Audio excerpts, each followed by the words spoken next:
Ben, my friend, what was your read on that hearing? Yeah, it was definitely my main takeaway was this skeptical questioning you mentioned at the top. We knew it was going to be coming from the court's three justices appointed by Democrats, and they delivered for certain. You saw Sonia Sotomayor there. But it's the three of the conservative justices that offered really pointed questions as well that I think has upended expectations a little bit here. Perhaps the most, so the three we heard from with critical questions were Chief Justice John Roberts and Justices Neil Gorsuch and Amy Coney Barrett, who you also saw there. Perhaps one of the most pointed parts came from John Roberts over the issue of tariffs and taxes. What the Trump administration's case was a kind of legalistic argument that the tariffs Trump imposed, just his blanket tariffs, shouldn't be thought of as primarily about taxes. They even make the case that the revenues, which bring in about tens of billions of dollars every month now, are kind of a knock-on effect to what Trump's overall agenda here is. Roberts was having very little of that, and he pushed back on that, talked about sort of for whatever reason Trump would impose tariffs. The actual thing he's doing here is taxes, and Roberts went out of his way to say taxes on Americans as well. So that was a real challenge to Trump's overall case here. Gorsuch and Coney Barrett had their own questions on other kind of pillars of the argument here too. What's striking about this as well is not just how much trouble the government's lawyer here, it was the Solicitor General arguing, but how much with these justices, but also kind of in a way with Trump himself. Trump himself would definitely not agree that the revenue from his tariffs are, quote, incidental, which is what the lawyers said today. I don't need to tell anyone that Trump talks nearly every day about how important revenue from his tariffs are to his overall bottom line. He's talked about the big money coming in specifically from these blanket tariffs that are in effect. He even had a line this afternoon in Miami kind of about the money coming into our country and how important it is. The bottom line overall here is that there really has been a marked shift here in the expectations. We won't get this decision for a while, but the sense is that Trump's tariff, this part of his tariff agenda, his blanket tariffs, are facing a real challenge here from the courts, more than we expected this morning for certain. And Ben, when you say we might not get this decision for a while, what could a while possibly mean, Ben? What's a timeline here?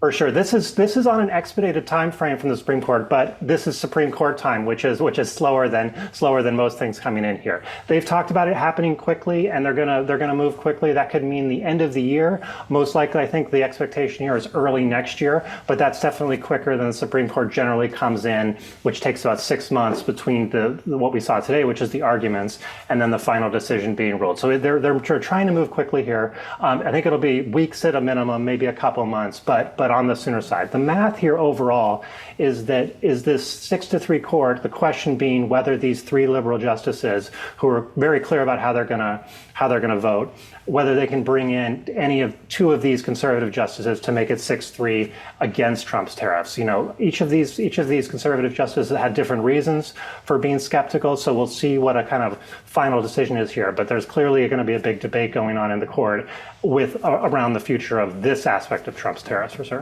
All right, Ben, thank you. Appreciate it. Well, the government reports $195 billion in revenue has been collected through tariffs this year through September.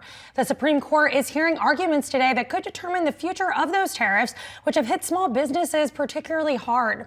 Our own Elizabeth Gore, the Big Idea podcast host and Hello Alice co-founder and president, has been speaking with small business owners, and she joins me now to discuss. So, Elizabeth, you've been on the ground, right? You consistently talk to these owners. I guess, what's at stake for them when it comes to the potential ruling of this case? Yeah, howdy. This is really important. As we speak, the Solicitor General is defending Trump's ability to use the IEEPA on tariffs. And you've got 6 small business owners being represented by Milbank and Neil Katyal saying that they cannot go through with this because of the significant increase in their own prices. As we talk to small business owners, you know, they could prepare for even 10% tariffs, but they're going up in some places as much as 100%. We had veteran-owned Busy Baby here on the show, and they said that they just got contracts with Target and Walmart. They're veteran-owned, but the tariffs have put them to a point where they can't do business. Brooklyn Tea, a New York favorite just down the street, same thing. They can't sustain these. So These companies that are being represented in the Supreme Court right now it's a fishing tackle company. It is a wine importer. It is a pipe fitter. It is a toy company. These are American companies that say they can't sustain. I think what's really interesting here is that of the 195 billion that is brought in, half of those tariffs were brought in under this ability for Trump to say he can use the IEEPA. Now, what will the markets do with this? Big companies have the ability sometimes to sustain this, but small businesses don't. And so consumers will stop buying when those prices are passed down. So this argument today matters everywhere on Main Street. And throughout this earnings season, we've been hearing from a lot of companies that they've been able to absorb a lot of these tariffs. But as you were just saying, there is that breaking point where if tariffs start to be passed on more aggressively to the consumer is not going to buy. So you're talking to companies that on a scale compared to some of these bigger firms are a lot smaller. How are they dealing with absorbing these costs versus passing that on to consumers and buyers? Well, they're not. I mean, 99% of businesses are small in this country. They're the majority employer. So they're having to raise prices for the everyday consumer. Look at local grocery stores, your local coffee shop, your dry cleaners. Of these 6 companies being represented today by Katyal and Milbank, they import from 27 different companies, and they really vary from a coffee shop to pipes. These are not huge companies. They absolutely cannot absorb these costs over time. So we really need to understand if this is going to go through and what kind of power the president has. The argument today is not the validity of tariffs. It is if the president has the power to impose those, because normally those go through a congressional process where leaders are representing the small businesses in their own districts to make this decision.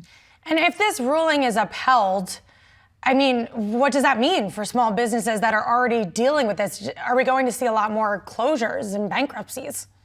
Yeah, I mean, we're still coming out of COVID. We're still coming out of capital being very expensive. So small business owners, this is going to be really tough. I mean, I encourage both state and federal governments to look at, can we do increase in small business grants? Can we do a bridge loans through the SBA for these businesses? Because they won't be able to absorb these costs. We're going into holiday shopping. It's the largest time for receipts for small businesses and into 2026 plannings. They're going to need bridge capital if these tariffs continue.